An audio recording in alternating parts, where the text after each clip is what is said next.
이 거리마다 곳곳에 성탄의 그런 기쁨을 나누기 위해서 많은 사람들은 처리를 장식하고 캐롤이 울려 퍼지고 있는 이런 시점입니다. 세계 각 나라에서도 이런 성탄의 기쁨이 있습니다.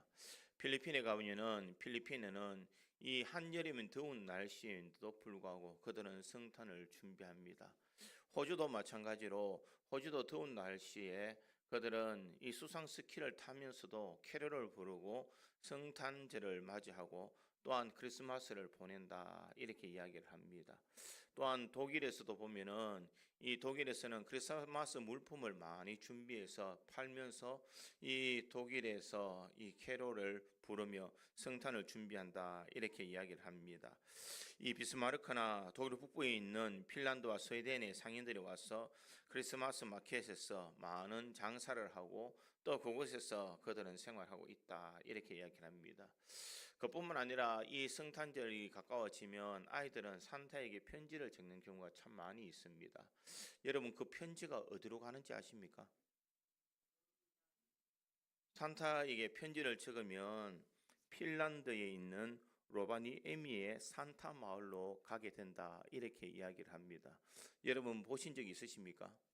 없죠. 잠깐 화면을 비춰주시겠습니까? 여기가 산타가 사는 집이고 산타 마을이다 이렇게 이야기를 합니다. 그 안에 들어가 보면은 산타가 있는데 그곳에 있는 사람들에게 이 사진을 찍어주는 일들도 한다 이렇게 이야기합니다. 여기 있는 이 산타는 한 명인지 두 명인지 사람들은 정확히 알 수 없다라고 이야기합니다. 그런데 알 수 있는 것은 이 산타가 되기 위해서 사람들은 투표해서 선출을 한다 이렇게 이야기합니다. 그 마을에 사람이 될 수 있고 세계 각자 흩어져 있는 사람들이 이 산타가 되기 위해서 이 많이 몰려오게 되는데 이들의 진짜 직업은 무엇인지는 아무도 밝혀지지 않는다라고 그렇게 이야기를 합니다. 이러한 모든 것들을 볼 때에 참 이 성탄의 기쁨이 있다라고 말하지만 사람들은 물건을 팔고 사람들은 그곳에서 용품을 판매하며 이 산타에 대해서 편지를 보내는 이런 시간들도 보내지만 이 속에서 자신들의 만족을 채울 수 있지만은 진정한 이 성탄의 기쁨은 사라졌고 성탄의 이유는 없어져 버렸다라는 것입니다. 우리를 위해서 이 땅에 오신 예수님, 모든 이 하늘에 높고 높은 하늘을 버리시고 낮고 천한 이곳에 내려오셔서 우리 모든 인류를 구원하시기 위해서 오신 그 예수님, 그 예수님의 자리는 없어지고 이제는 산타가 그 자리를, 사람들의 캐롤이 그 자리를, 이 성탄 추리와 그 기쁨과 즐거움이 그 자리를 가득 채우고 있더라라는 것입니다. 성탄의 진정 축하받아야 될 그 예수님은 그 자리에 없으시고 많은 사람들이 대신해서 그 기쁨을 누리고 있는 그런 현실에 있더라라는 것입니다. 어떻게 보면은 진정 축하받아야 될 분이 예수님이신데도 불구하고 예수님은 그 어느 곳이든지 사람들은 찾지 않는 곳, 교회에서만 잠깐 이 성탄에 예수님을 이야기하고 이 아기 예수님이 오시는 것을 우리가 이야기하지만 그들의 삶에는 진정 예수님이 그 자리를 잡지 못하고 있는 것을 바라보고 있습니다. 어떻게 보면은 세상에 많은 사람들은 예수님이 오신 이유도 모릅니다. 나를 위해서 오셨다는 그 이유도 모릅니다. 그들이 왜 이곳에 와서 나에게 구원의 은혜를 베풀어 주셨는지 그 이유와 그 관심에 대해서 아무런 그들은 기대감도 없습니다. 그럼에도 불구하고 예수님께서는 이 땅에 오셨고 우리를 통하여서 구원하시기 위해서 주님께서는 이 십자가의 모든 고난을 당하시기 위해서 이 마귀관에서 태어나셨다라는 것입니다. 오늘 본문에 읽었는 우리 누가복음 2장의 말씀에 보면 이 정혼한 한 가정에 대한 이야기가 나옵니다. 요셉과 마리아가 등장하게 되는데 로마에 호구조사가 있어서 모든 사람은 자기 고향으로 가서 이 호구조사에 참여해야 되었습니다. 이것이 바로 로마의 법이었는데 오늘 보면 1절에 보니 이렇게 기록합니다. 그때에 가이사 아구스도가 영을 내려 천하로 다 호적하라 하였으니 이렇게 말하고 있습니다. 이 천하에 다 호적하라라는 그 말을 듣고 모든 사람이 호적하러 고향으로 돌아가게 됩니다. 3절에 보니 모든 사람이 호적하러 각각 고향으로 돌아가매 이렇게 이야기를 합니다. 고향으로 돌아가게 되는데 그때에 요셉과 마리아도 이 고향인 베들레헴으로 돌아가게 됩니다. 그런데 그곳에서 약간의 문제가 있습니다. 5절에 보니 이렇게 말합니다. 그 약혼한 마리아와 함께 호적하러 올라가니 마리아가 이미 잉태하였더라 이렇게 말하고 있습니다. 지금 성령으로 잉태된 이 예수가 이 마리아의 뱃속에 있을 그때에 바로 첫 아들이나 구유에 누일 수 있는 그런 상황이 도래하고 말았다라는 것입니다. 문제는 베들레헴에 갔을 때에 그 어느 곳에도 예수님을 누일 자리가 없더라라고 이렇게 말합니다. 7절에 보니 첫 아들을 낳아 강보에 샀어 구유에 누였으니 이는 여관이 있을 곳이 없음이러라 이렇게 말하고 있습니다. 이 예수님께서 거하실 그 자리는 그 어느 곳에도 없더라라는 것을 말하고 있습니다. 있을 곳이 없다라는 것은 베들레헴에서 그들이 살아갈 수 있는 그곳, 그들이 쉴 만한 그런 공간을 마련할 수 있는 자리가 없더라라는 것입니다. 왜냐하면 각자 흩어져 있는 모든 사람들이 호구조사하러 자기의 고향으로 다 돌아갔기에 그곳에서는 수많은 사람들이 미리 여관의 자리를 다 잡아놓았기 때문이라는 것입니다. 그러기에 예수님께서는 쉴 자리가 없이 결국 막관으로 가셔서 말구위에 예수님께서 태어나신 줄 믿습니다. 지금 예수님을 기다리는 이 대강절의 기간을 보내면서 우리의 삶에도 이 분주한 세상 속에서 살아가면서 우리의 마음에는 예수님이 없어 버리고 우리가 세상에 있는 즐거움과 바쁨을 쫓아 살아가고 있지는 않느냐는 것입니다. 성탄을 맞이하는 이 시점에서 우리들이 생각해야 될 것이 있다면 우리의 모든 삶에 예수님의 자리를 남겨두는 자 되어야 될 줄 믿습니다. 예수님 앞에 내어드려야 될 자리는 어떤 자리가 있을까? 저는 오늘 본문의 말씀을 통하여서 우리가 살아가면서 예수님 앞에 내려놓아야 될 자리가 어떤 자리 있는지를 한번 생각해 보므로 우리 모든 성도들이 예수님이 오신 것을 우리들이 자리를 내어드림으로써 예수님이 오심을 기뻐 찬송할 수 있는 참된 성탄의 기쁨을 누릴 수 있는 우리 모든 성도들이 되기를 간절히 소망합니다. 첫째로 예수님께 내어드릴 자리는 우리의 마음의 자리를 내어드려야 됩니다. 오늘 본문 4절에서 6절에 있는 말씀을 보면 이렇게 기록하고 있습니다. 4절에서 6절입니다. 4절에서 6절입니다. 요셉도 다윗의 집 족속이므로 갈릴리 나사렛 동네에서 유다를 향하여 베들레헴이라 하는 다윗의 동네로 그 약혼한 마리아와 함께 호적하러 올라가니 마리아가 이미 잉태하였더라. 거기 있을 그때에 해산할 날이 찼어 이렇게 말하고 있습니다. 여기 보면 우리들이 이 호적을 하러 올라갈 때에 그것에서 이 마리아가 이미 잉태하게 되었다라고 이렇게 이야기를 합니다. 문제는 무엇이냐?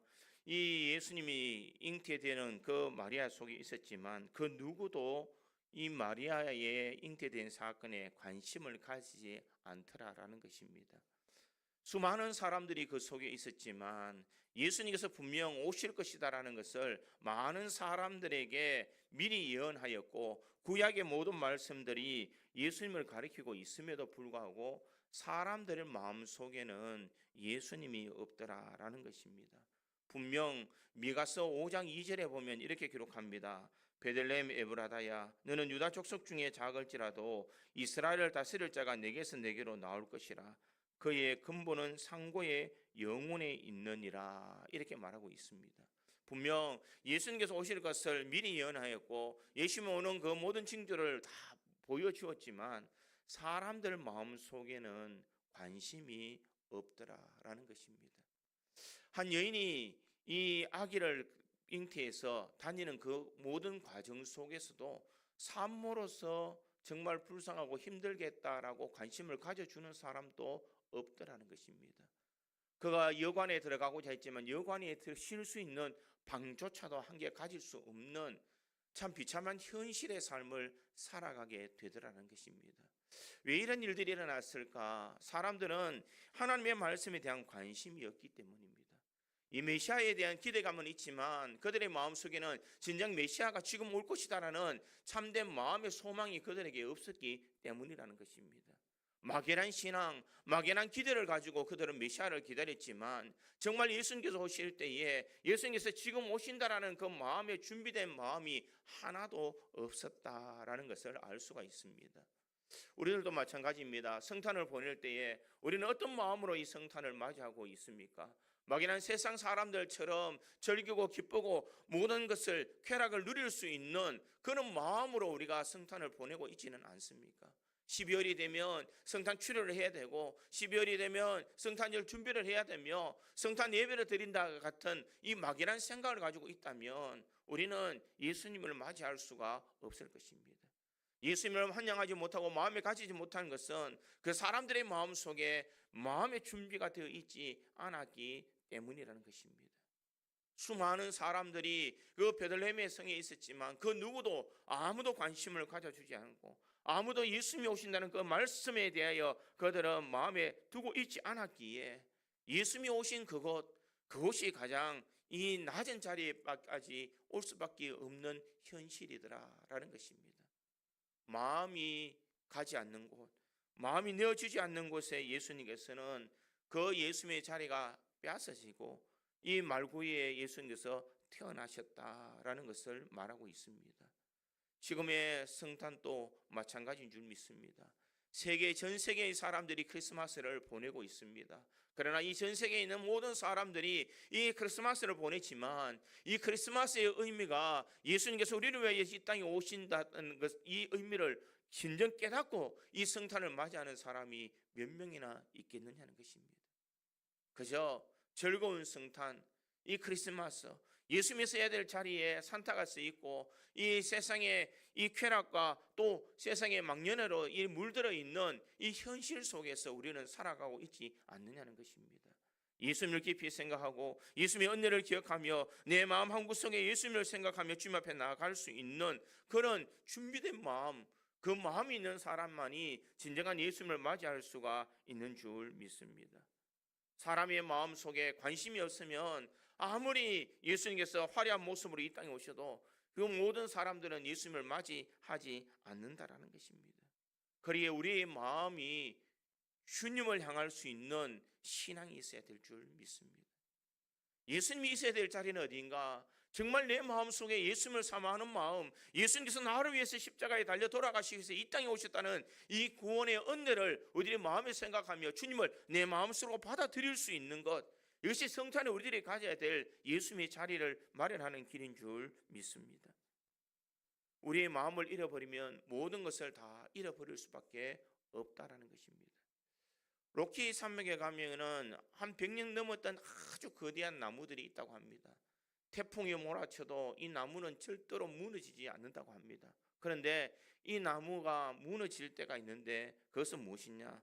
이 작은 벌레들이 나무의 속을 파고 들으면은 이 거대하고 웅장한 나무가 힘없이 쓰러지고 만다라는 것입니다. 겉으로 나타나는 모든 것을 다 이겨낼 수도 있지만 마음에 무너지는 것이 있다면 사람들은 다 무너진다라는 것을 알 수가 있습니다. 그러기에 성경은 무릇 지킬 만한 것보다 더욱 내 마음을 지켜라. 생명의 근원이 이에서 남이니라 라고 이렇게 말씀하고 있습니다. 사랑하는 성도 여러분, 정말 내 마음속에는 예수님을 맞이하는 이 성탄을 맞이하는 준비된 마음이 있는가? 우리가 이것을 기억하며 살아가야 될 줄 믿습니다. 우리의 마음속에 예수가 없다면, 우리의 마음속에 구원의 놀라운 은혜가 없다면 이 성탄의 그 기쁨을 우리가 누릴 수가 없다라는 것입니다. 많은 사람들은 세상의 마음을 빼앗겨 버렸기 때문에 예수님이 오시는 것을 마음에 두지 않고 있습니다. 우리 믿음의 성도들의 삶에도 이런 세상의 마음이 뺏겨서는 안 된다는 것입니다. 바쁘다고 분주하다고 친구들을 만난다고 이 성탄의 이 마지막을 잘 보내야 된다고 우리가 그곳에 마음을 다 빼앗겨버리면 우리 예수님의 설 자리는 없는 줄 믿습니다. 그러기에 사탄의 유혹에 빠져서 우리의 마음을 빼앗기는 것이 아니라 우리 믿음이 바로 세워질 수 있도록 우리가 예수 그리스도를 향한 신앙을 우리가 소유해야 될 줄 믿습니다. 이런 이야기가 있습니다. 어떤 악마가 신문 광고를 냈습니다. 이제까지 내가 사람들을 공경에 빠뜨리고 또 패망시키게 만들었던 이 무기를 판매한다라는 이 광고를 이 신문에 내었습니다.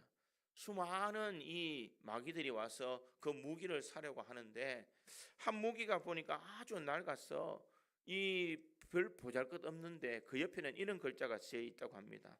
이 무기는 절대 팔지 않음 이렇게 적혀 있다라는 것입니다.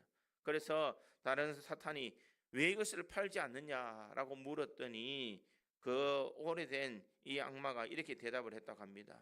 이 무기는 옛날이나 지금이나 똑같이 사람들을 파멸시키는데 결정적인 역할을 하기 때문에 이 무기를 팔아버리면 나는 더 이상 사용할 무기가 없다 이렇게 이야기합니다. 도대체 그 무기가 무엇이냐라고 물었더니 이렇게 말합니다. 자존심을 짓밟는 것 이렇게 이야기를 하더라는 것입니다. 사람의 자존심을 한번 짓밟아 무너뜨리면 사람은 헤어나오지 못한다 이렇게 이야기를 하더라는 것입니다. 무엇을 말할까? 우리가 신앙의 삶을 살아갈 때에 우리가 믿음의 자존심을 무너지면 우리는 다시 일어설 수가 없습니다. 우리가 예수를 향한 그 믿음의 그 자존심이 무너지면 우리는 다시 설 수가 없는 존재가 된다고 말하고 있는 것입니다. 모든 것이 예수 그리스도를 모실 수 있는 아름다운 마음으로 준비된 사람만이 진정 예수님을 영접할 수 있는 줄 믿습니다. 내 마음을 준비하지 못하고 세상을 향하여 가 있다면 우리는 진정 이 성탄을 아름답게 보낼 수가 없는 줄 믿습니다. 사랑하는 성도 여러분, 예수님 앞에 내어드려야 될 첫 번째 자리는 우리의 마음의 자리를 내어드려야 될 줄 믿습니다. 주님이 내 마음에 오셔서 내 삶을 주관해 주시고 주님께서 이곳에 오셔서 나를 위해서 십자가의 모든 고난을 당하시기 위해서 오신 그 주님을 내 마음에 영접하겠습니다. 우리가 이런 마음으로 성탄을 보낼 때에 이 성탄을 가장 뜻있게 보낼 수가 있는 줄 믿습니다. 이 마음의 이 자리를 주님 앞에 내어드릴 수 있는 우리 구지 장로교회의 모든 성도들이 되기를 간절히 소망합니다. 두 번째로 예수님 앞에 내어드려야 할 자리는 시간의 자리를 내어드려야 됩니다. 본문에는 가이사 아우구스도가 호적을 명령하면서 사람들을 고향으로 이동하는 장면으로 시작이 됩니다. 그 당시의 사람들은 삶이 바쁘고 분주하여서 메시아의 오심에 관심을 기울이지 아니했다라는 것입니다. 그들의 삶이 너무나 바쁘고 그들의 삶이 너무나 힘들었기 때문에 예수님이 오신다라는 것을 그들은 마음에 두지 아니했다라는 것입니다. 그러기에 그들의 삶에 일상의 삶에서 예수님의 그 메시아에 대한 사상 그리고 자신들의 소망 이것은 자신들의 신앙과 자신들의 현실에는 동떨어진 삶이다라고 그들은 생각하고 있었다는 것입니다. 예수님께서 왕으로 오셨지만 태어날 자리가 없어서 구유에 누우셨습니다. 세상이 예수님을 맞이해야 될 준비가 되어 있지 않았기 때문이라는 것입니다. 그러기에 예수님께서 이 땅에 오실 그때에는 우리가 그 주님을 맞이할 수 있는 시간을 보낼 수 있는 자되어야 된다는 것입니다. 우리가 한 시간의 예배를 내어주는 것 이것이 내 삶에서 예수님을 내 자리에 내 인생의 자리에 모셔드는 자리가 다다라고 생각해서는 안 된다는 것입니다. 우리의 삶의 매 순간순간마다 주님이 오심을 기다리면서 주님을 맞이할 수 있는 그런 신앙을 가져야 된다는 것입니다. 오늘 보면 6절에 보면 거기 있을 그때에 해산할 날이 찼어 이렇게 이야기합니다. 그때라는 것은 언제를 이야기하고 있습니까? 여기서 그때라고 말하는 것은 요셉과 정혼한 마리아가 해산할 날이 찼을 그때를 표현하고 있다라는 것입니다. 마리아가 요셉과 정혼하여서 이제는 이 천사가 찾아와서 마리아의 배에 있는 것은 성령으로 잉태된 사람이다라는 수태고지의 말을 들은 후에 그들은 가이사 아우구스토의 명을 따라서 호적하러 갈 그때를 이야기하고 있습니다. 그 수많은 그때를 가질 그때에 사람들은 그 시간 속에서 살아갔지만 아무런 관심을 두고 있지 않더라는 것입니다. 예수님이 베들레헴에 탄생하신다는 것, 수많은 구약에 있는 많은 말씀들이 예수님의 오심을 표현하고 있었지만 그 누구도 그 시를 그 때를 관심을 가지지 아니했다라는 것입니다. 이것이 문제더라라는 것입니다. 세상에 분주하고 바쁘다라는 핑계로서 우리는 주님을 멀리하고 있지는 않느냐는 것입니다. 내 삶의 현실에서 많은 일들이 일어나기 때문에 우리는 이 성탄의 그 기쁨, 예수님에 대한 그 관심도 우리는 가지지 않고 있지는 않느냐는 것입니다. 내 삶에 바쁘다는 것, 얼마나 많은 시간들이, 바쁜 시간들이 있느냐는 것입니다.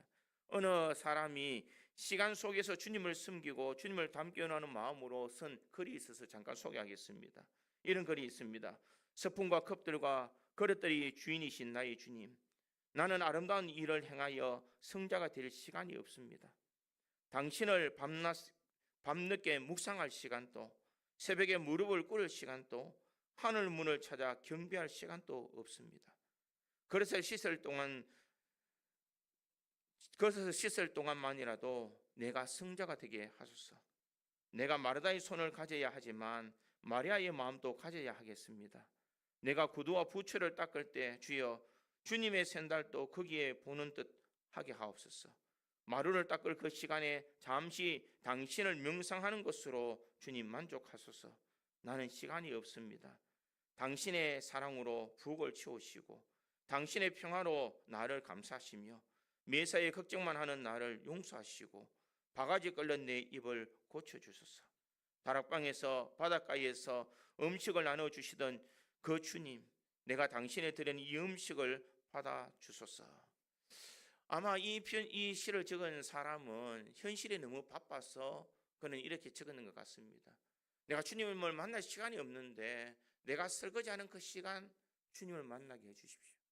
내가 신발을 닦을 때에 주님을 생각하며 주님의 샌달을 닦는 마음을 가질 수 있게 해달라고, 또 내가 마루를 닦는 그 시간에 주님을 명상하는 그런 만족의 시간을 가질 수 있도록, 내가 주님을 생각할 때에 따로 시간을 내어서 주님을 생각하는 것이 아니라 내 일상의 순간순간들마다 주님을 생각할 수 있는 마음을 달라라는 기도입니다. 사랑하는 성도 여러분, 우리들의 삶이 있다면 우리가 이와 같은 삶을 살아가야 될 줄 믿습니다. 내가 주님 앞에 시간을 드린다라는 것은 매일 새벽에 나와서 주님 앞에 기도하는 것도 참 중요합니다. 저녁에 잠자기 전에 내가 주님 앞에 나와서 내 삶을 하루 돌이켜보면서 주님을 만나는 시간도 중요합니다. 그렇지만 주님께서 우리들에게 요구하시는 그 시간은 우리가 따로 시간을 정해서 주님을 만나는 것이 아니라 주님과 함께 동행하는 삶을 살아가기를 원하신다는 것입니다. 내가 무엇을 하든지 내가 어떤 일들을 하든지 주님이 내 곁에서 나와 함께하고 계심을 우리에게 요구하고 있음을 말씀하고 있습니다. 내가 직장을 다닐 때에도 직장의 삶 가운데 주님이 내 곁에 계시다는 것, 내가 가정에서 이 설거지를 하며 이 청소를 할 그때에도 주님은 내 곁에서 나와 함께하고 계신다는 것을 느끼면서 살아가는 것, 이것이 바로 시간의 자리를 주님 앞에 내어드리는 자리다라는 것을 말하고 있습니다.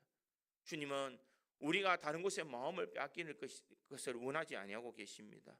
내가 얼마나 바쁘게 살아가든 내가 얼마나 힘든 일들을 살아가든 매 순간순간 내 곁에는 주님이 계시다는 것을 기억하고 주님과 교제하며 살아가는 삶을 살아가기를 원하고 계시는 줄 믿습니다.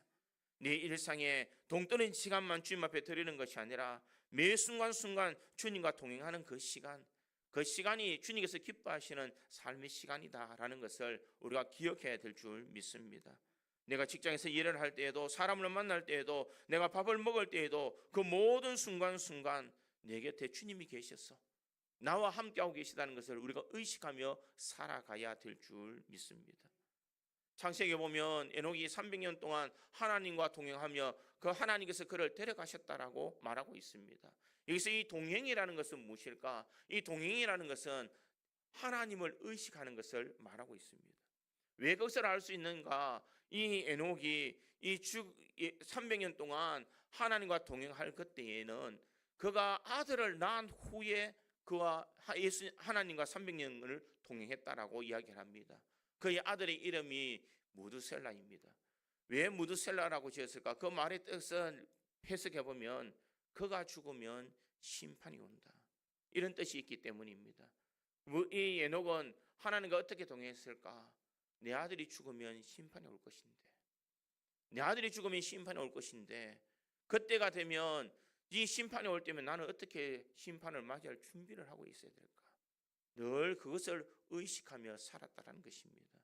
하나님께서 지금 우리들에게 요구하시는 삶이 있다면 우리가 이 한 시간 드리는 예배의 시간만이 중요한 것이 아니라 내 삶 가운데 이 작은 짧은 시간이라도 주님과 함께 동행하며 살아가기를 원하고 계시는 줄 믿습니다. 하나님을 의식하며 하나님을 생각하며 내 시간을 주님 앞에 올려드릴 수 있는 그 삶이 진정 주님께서 원하시는 삶인 줄 믿습니다. 그러기에 예배 드리는 이 시간뿐만 아니라 내 삶의 매 순간순간 주님 앞에 나의 시간을 내어드리며 내 생각을 주님 앞에 드리며 주님과 함께 살아갈 때에 주님 앞에 우리의 시간의 자리를 내어두는 그런 인생의 삶을 살아가는 줄 믿습니다. 매일 바쁘고 시간이 없다고 예수 그리스도를 배척하거나 쫓아내지 마시기를 바랍니다. 나의 삶과 시간 속에 주님이 오셔서 내 삶을 인도해 주시는 그 삶을 생각하며 나의 시간의 자리를 마련하여서 예수님과 함께 동행할 수 있는 우리 믿음의 성도들이 되기를 간절히 소망합니다. 매 순간 주님이 내 곁에 계시다는 것, 주님이 내 말을 듣고 있다는 것, 나와 함께하고 있다는 것을 늘 기억하며 우리의 시간 속에 주님 앞에 시간을 내어드림으로 진정 예수님이 오실 이 성탄을 가장 기쁘게 맞이할 수 있는 저와 여러분이 되기를 주님의 이름으로 축원드립니다. 세 번째로 예수님께 내어드릴 자리는 우리의 삶을 내어드려야 됩니다. 오늘 본문 6절과 7절에 보면 이렇게 기록합니다. 거기 있을 그때에 해산날이 차서 첫 아들을 낳아 강보에 사서 구유에 뉘었으니 이는 여관에 있을 곳이 없음이라 이렇게 말하고 있습니다. 예수님의 태어나신 것은 구유에 태어나셨다라고 그렇게 말하고 있습니다. 여기서 예수님께서 구유에 태어나셨다, 이것은 바로 가장 낮은 자리에 오셨다라는 것입니다. 예수님께서는 여관에 주무시지 않았다라는 말을 어떤 신학자는 이렇게 이야기합니다. 예수님께서 왜 여관에 가지 않으셨을까? 방이 없을 수도 있지만 여관에 가셨다는 것은 손님으로 오셨다는 의미요, 이 한 가정에 이 마구간에 가셨다는 것은 그 집의 주인으로 가셨다라는 의미다, 이렇게 해석하는 분들도 있습니다. 어떤 해석이든 간에 주님께서 이 땅에 오셨을 때에 우리의 일상의 삶의 자리를 내어줄 수 있는 그런 넉넉한 마음이 있어야 됨을 우리에게 말하고 있습니다. 예수님이 어디를 가시든지 예수님이 있는 그 자리 속에 내 삶이 있는 자리를 내어드릴 수 있는 그것이 바로 주님께서 기뻐하시는 삶의 자리다라는 것을 말하고 있습니다. 내 삶에 주님은 어느 곳에서 우리와 함께하고 있는가? 우리가 이것을 기억하면서 주님을 맞이할 수 있는 인생의 삶을 살아가야 될 줄 믿습니다. 세상의 많은 사람들은 내 삶이 바쁘다는 이유로 우리가 주님을 영접하지 못하며 이 성탄을 기쁘게 맞이하지 못하는 사람들도 있습니다. 그러나 우리의 삶의 현장 속에서 주님이 우리와 함께 하심을 우리를 기억하며, 비록 낮고 천한 자리지만 그곳에서 주님이 계심으로 우리들도 그 자리에 함께 동행할 수 있는 삶의 자리를 내어줄 수 있는 삶을 살아가야 될 줄 믿습니다. 예수님께서 낮고 천한 이 마구간에 태어나실 그때에 이 많은 사람들은 예수님이 태어나신 것을 알지 못하지만 주님께서는 그런 그 자리 속에서도 이제는 모든 인류를 구원하시기 위해서 자신의 사명을 감당하기 위해서 그 자리에 오셨다라는 것입니다. 가장 낮고 천한 자리에 오신 이유는 말씀을 응하기 위해서 예수님께서 그 자리에 오셨고 모든 인류의 모든 사람들을 다 만나기 위해서 이 자리에 오셨으며 그 삶의 형편과 처지 속에 주님께서 함께 하시기 위해서 그 자리에 오셨다라는 것을 말씀하고 있습니다. 마구간에서 태어나신 그 예수님을 영접하러 나갈 때에는 누구나 말할 것 없이 그 주님 앞에 다가갈 수 있는 열린 그런 이 집이다라는 것을 알 수가 있습니다. 누가 마구간에 갈 때에 절차를 지키고 의식을 치르면서 마구간에 들어가는 사람이 있겠습니까? 예수님 앞에서 나갈 때는 모든 사람들이 예수님의 그 자리 속에는 우리가 항상 그 자리에 갈 수 있음을 우리에게 말하고 있습니다.